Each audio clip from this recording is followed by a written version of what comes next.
ngayong gabi, Barangay Similang, andito na po ang ating ina at isang ate ang handang-handa na bumibigay ng serbisyo publiko dahil kayang-kaya kay Ate Sara. Isang babae at ang ina na magmamahal at yayakap sa bawat Pasigueño. Barangay Sumilang, isang malakas sa palakpakan may kasamang hiyawan, Mayora Ate Sara Diskaya!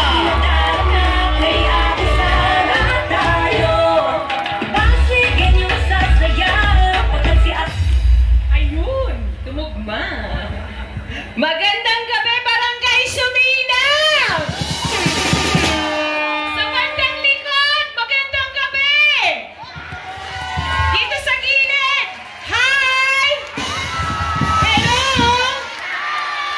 O, dito ulit. Hi po! Hello! Ay, good evening po sa inyong lahat. Bababa ako dito.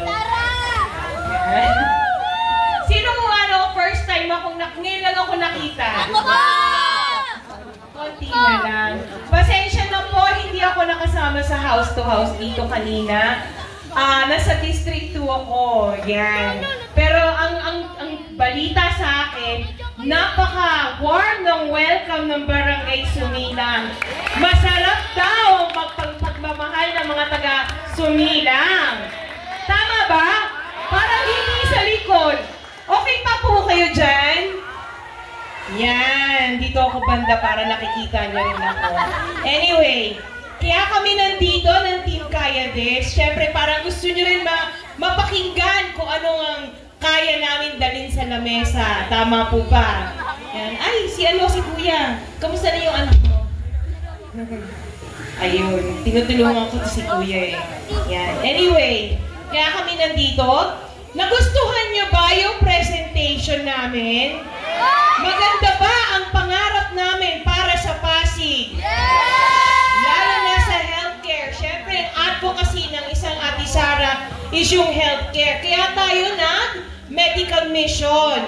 Sino naka-attend ng medical mission natin dito? May binayaran po?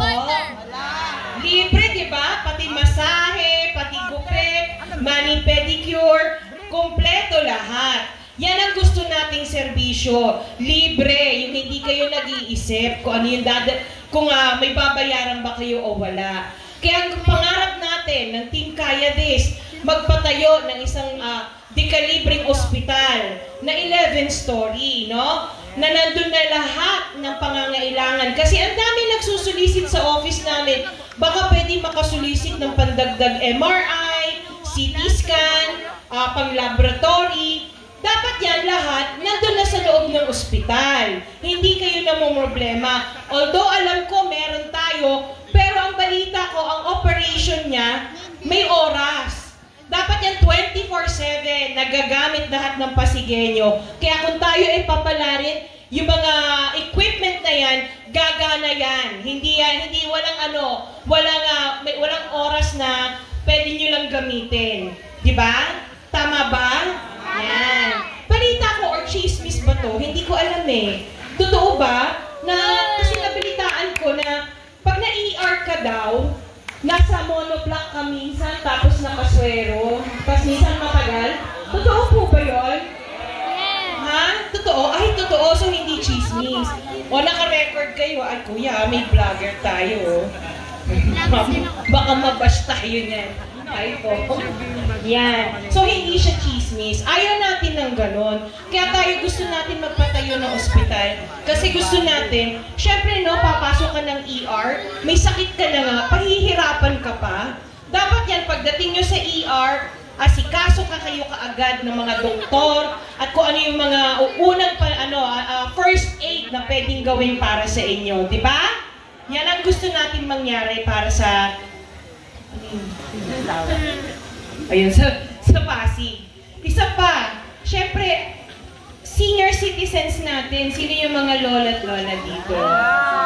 Senior ka na? Seryoso? Hindi.